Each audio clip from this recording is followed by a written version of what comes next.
remember, read the story because I'm speaking with the context of the story. I put this here because of that age pressure a lot of us face. Actually, all of us face.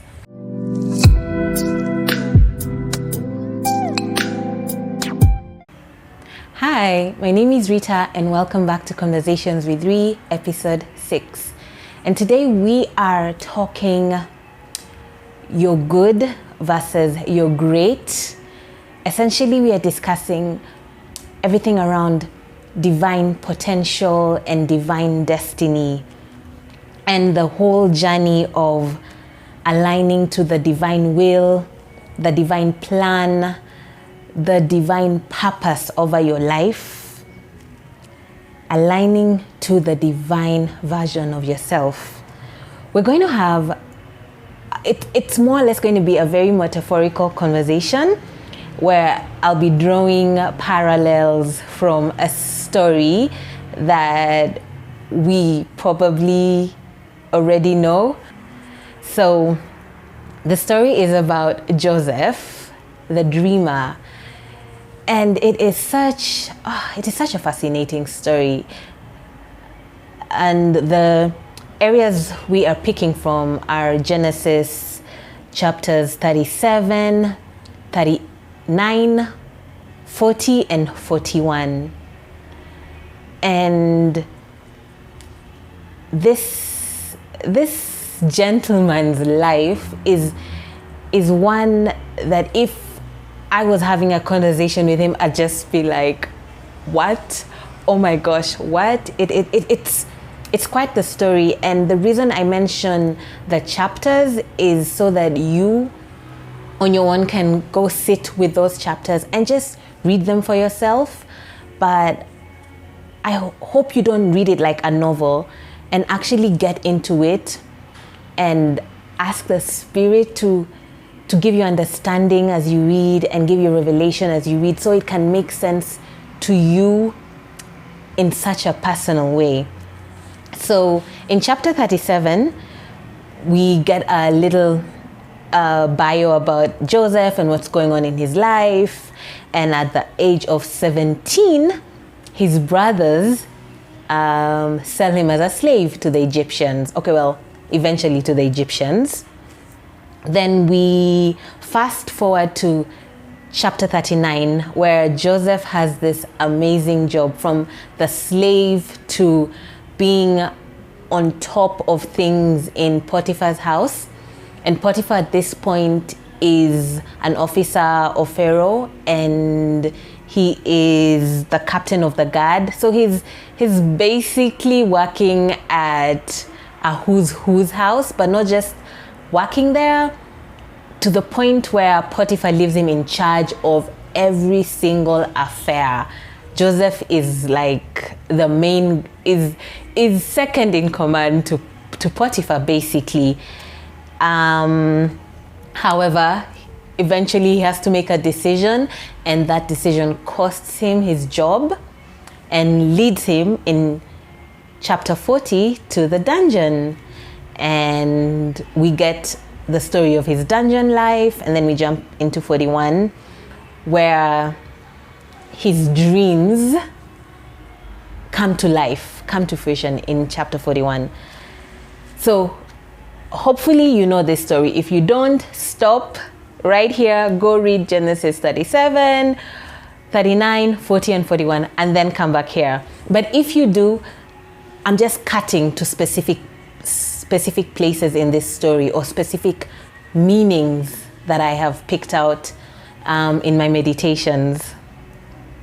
So for me, after watching this man's story and seeing how it came to be that his journey to being aligned to his divine purpose, it's gotten me to a point where I really have to say it, not just for saying sake, but believe it, that I don't want the highest point of my life, of my story, to be Potiphar's house if my divine potential and my divine destiny is Pharaoh's palace. That's really the good versus great that I am describing. But also we will come to breaking down this great that I mentioned as well, because there's more to it than just the word and what it could make you feel and how good it sounds, or how great the word great sounds. So yes, I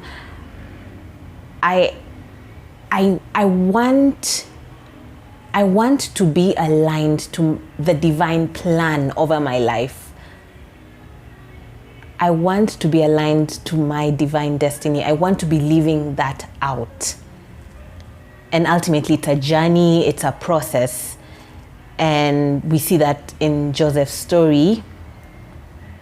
But I need to say it again. I don't want my highest point to stop at Potiphar's house, as amazing as it looks, as it could seem, if my divine destiny and my divine potential is Pharaoh's palace.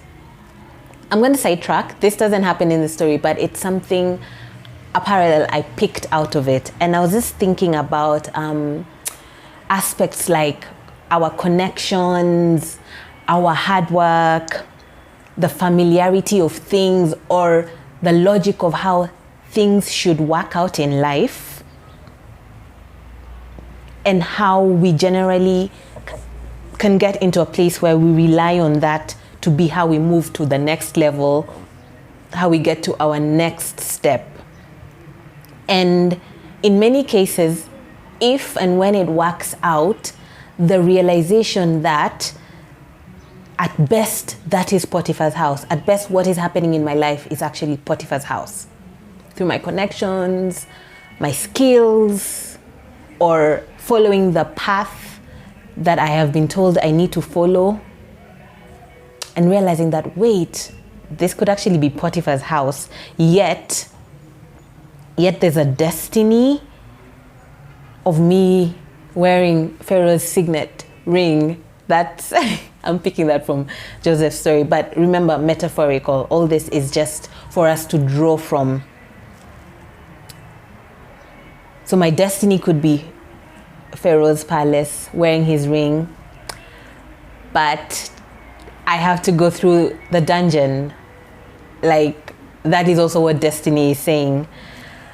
And if that's the case, then it really has to be a situation of, wow, I am not just going to say it, but I believe that I will trust in the Lord with all of my heart, with every single beat of my heart. I'm going to trust you, God. I'm not going to keep anything for myself and say, maybe I need to work out just this one area for myself. And it has to really become a thing that I will lean not on my own understanding, that I will not trust in logic and expect things to be a certain way and be like, God, but this was the dream. You gave this dream to me at 17. In Joseph's story, the moment he's before Pharaoh and everything changes, he was 30. So it had been a journey. It had been something he saw at 17 and it came to fruition at 30. So 13 years later. So I'm leaning not on my own understanding because I'm not trying to work it out the way I think it should be. God gave me the dream. He's going to work it out his way. And realizing that ultimately my help, all of it comes from the Lord. And if it does eventually come through a connection or my abilities and my skills, or even the path that we all know as familiar, it has to fall into the context of God led it this way, not just myself. So truly, it was all aligned by God, and I can tell and I can show it, and God really put everything together. So my connections and everything else needs to fall into that context. So back to Joseph's story and the parallels we're picking. So what if indeed God leads you to Potiphar's house like he did in Joseph's case? Yeah, I mean, in retrospect, we know he was sold to slavery as part of the plan. Potiphar's house and the dungeon were all of God's plan for his life. So back to your story. God indeed leads you to your Potiphar's house, whatever it is, and you alone can know it. It's easy to tie it to a job right now, because I think in many ways we're talking about work with Joseph's story, and for many of us, it's a big thing around our story is career, work, job, business. But for me, this Potiphar's house symbolizes much more than just a job, work. And I think for you right now, it might not necessarily be a job, it might be something else. So you have to take time and pick that out. But whatever your Potiphar's house is, as amazing as it can be, and you really need to read chapter 39 to just see how amazing Joseph had it, who he worked for, how good he was doing it, what job perks he had, and to realize that a situation came where he had to choose, and he gave it up. So I guess what I'm saying is, so God's led you to your Potiphar's house, whatever that symbolizes in your life. And the time to move comes, and it comes in different ways. In Joseph's story, we have Potiphar's wife. And he had a choice. He could have kept Potiphar's house, his Potiphar's house role, by giving it up to Potiphar's wife. But he knew that that couldn't happen. He couldn't sin against God. That's really what he said. Metaphorically, that could mean so many things to you. So, will you fight to keep your Potiphar's house? Will you give it up to Potiphar's wife, whatever that means for you? Or will you say, I can't, I'll choose anything but going against God, going against what I truly am and who God's called me, even if it means that you're going to have to go into the dungeon, because that's what Joseph chose. So that's just the question I want to leave in your mind. You're in Potiphar's house and your Potiphar wife situation comes up. What's it gonna be? And I want to add that the journey to destiny, and even destiny itself, isn't necessarily glamorous. And I'm going to use glamorous just so that we get a picture in our head, but glam doesn't have to be the word. You could pick whatever. But I'm just talking about it being easy and nice and lovely and all that good stuff. In Joseph's case, his journey was slavery. His journey had him giving up the comfort of his job, better circumstances, better perks, a good situation. He had an amazing situation, a good job, and having to take the prison cells. So, and it's interesting that even at the prison cells, he was actually a good worker and recognized for many things. But if you think about the levels and the perks he gave up, Potiphar's house versus being a worker here, he actually gave up a lot. But the story, the picture I'm trying to paint is the journey isn't necessarily glamorous. Maybe I want to even say will not be. Many cases it's going to have to strip you away. That's one. And not many cases, ultimately it's going to have to strip you away. And two, destiny itself, this great that we're talking about, destiny itself may not necessarily be a big glam thing, or great could signify a whole lot. In Joseph's case, I want to imagine that the moment when 2 years after meeting the butler and still on weight, He finally gets to meet Pharaoh. He interprets Pharaoh's dreams for him. At that point, his great could have already been established, in the sense that whatever he asked was implemented by someone else, and the lands and everything got fed. So technically, that could have been his great. So what I'm saying is, destiny could be that, could just be he met Pharaoh, did what he was supposed to do, saved the land, saved his family, even if he never got to meet them again. Someone else is on who they came and got grains from. Remember, read the story, because I'm speaking with the context of the story. So yes, that could have been the great, aka not glam. But in his case, he gets Pharaoh's palace, right? But there's a reality check to this. If indeed your destiny is glam and all these other things, it is not so that you get to show off or lord over the people who lorded over you before. Now like Potiphar or Potiphar's wife. But ultimately, destiny is for you to serve even the people who lorded over you. So in his case, his destiny was to help him serve Potiphar, serve Potiphar's wife, serve his brothers who sold him, and serve nations and lands and people he had no idea he could save. So what I want you to take from that is, whatever your great is, whatever your destiny is, and we're using this word just to give us context, whether your destiny falls in the glam or not glam category, ultimately it's to serve. Ultimately, that's what your divine potential and divine destiny is about. Destiny is about being led. Destiny is about yielding. Destiny is about saying my steps are ordered of the Lord. It's about saying I am either being led by the Spirit or not doing anything at all. In life, there's such a force around the goals in life and what success should look like for us. And layer by layer, in more meditations, in more applications over my life, I'm realizing that the life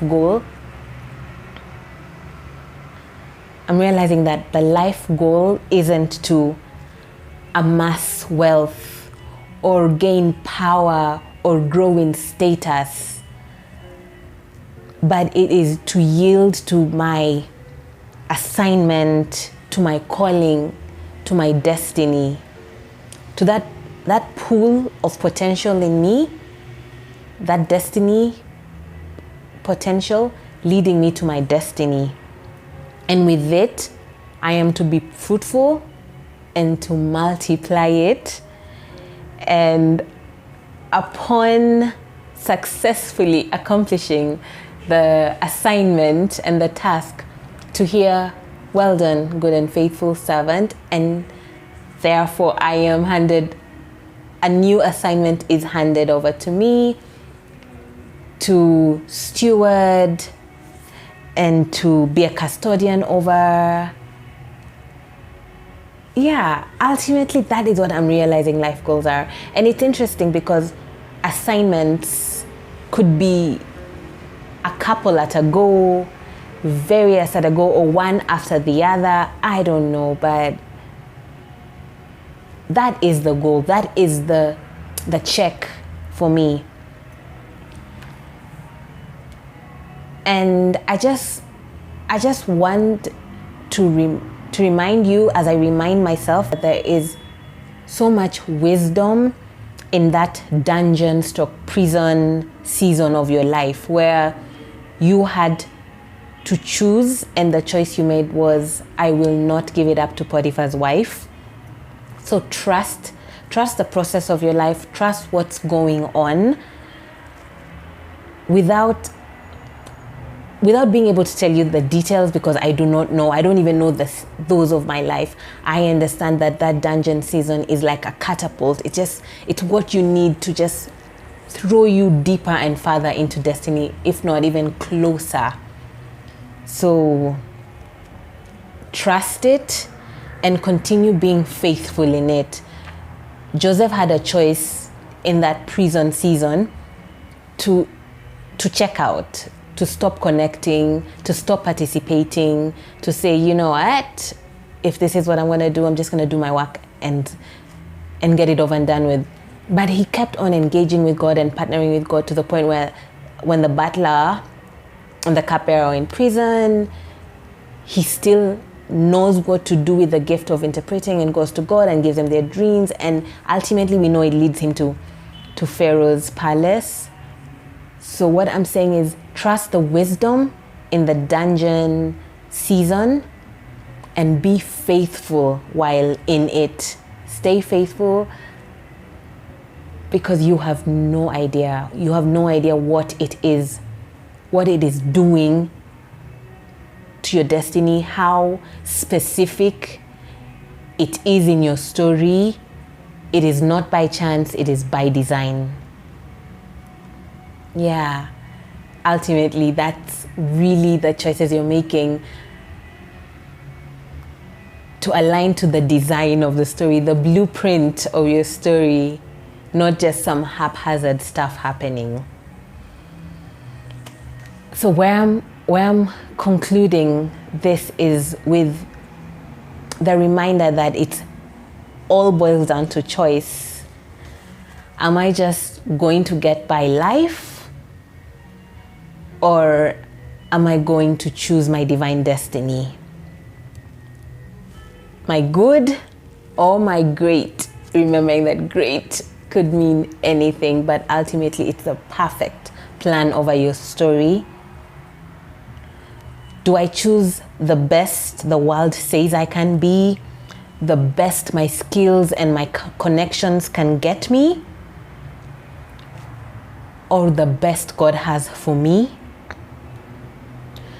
Do I choose an area where there'll always be a limited aspect of it, limited to my connections, limited to what I can do, limited to who I know? Or do I want to be in an area where there's limitlessness in all spheres? Whatever God wants to happen will happen. Divine destiny is about giving up the ownership of your life and saying, God, this, me, all that I am, this is your life. I'm giving it to you. I'm surrendering it. You can have it. You build my life according to your divine blueprint. You tell me what we should do. I want to build with you. You give me the instructions. You give me the directions. You guide and lead me. Versus me telling you the life I want to build and the life I want you to help me to build. Because 99% of the time, I will be giving you, based on what I can see, the definitions that I have been shown what success is and what good should look like. At best, me giving you the plan is telling you Potiphar's house. It's telling you that I want Potiphar's house. That's the best that my mind could ever think. Ultimately, divine destiny is about giving up the good for the great. And I dare say greater. Metaphorically speaking, once again, I see this go around a lot. When people turn 30, there's a lot of, when people turn 30 and do amazing things around then, there's a lot of, I'm getting married in my Jesus year, I got the job of my dreams in my Jesus year, A, B, C, D in my Jesus year. And I used to wonder and feel like, so if I haven't accomplished anything great, or I'm not accomplishing anything great at that age, 30, 31, 32, 33, when he gets crucified, then did I miss my my moment? Did it come and go? And at best, I'll just have something sort of good, but I missed having the best of my life between 30 to 33. And metaphorically speaking, your Jesus year is everything after 33, if you ask me. And it was such a relief for me when this revelation came to me. And I say it because in John 14:12, Christ says, "He who believes in me, the works that I do, he will do also, and greater works than these he will do." So there's already access to what Christ did, but there's a whole opening to greater than he did. That is ultimately the story of our lives. And I put this here because of that age pressure a lot of us face, actually all of us face, where you need to have accomplished A, B, C, D by this and that. And now tying it to my Jesus year, I honestly believe that if we're going by the age thing, 33 is just the beginning for you. So if you're not here yet, you're just on your way. If you have passed it, you're right. You're right on time. You're right where you're supposed to be. But ultimately, the greater things than these that you will achieve with your life is not so much about age, but about surrendering your life to the divine blueprint over your life, to the divine story, to the divine purpose, to the divine plan, to the divine version of yourself, the one that is coming from him to you, not you to him. So, good versus great. The choice is yours. Thanks for watching. See you in the next video. Bye.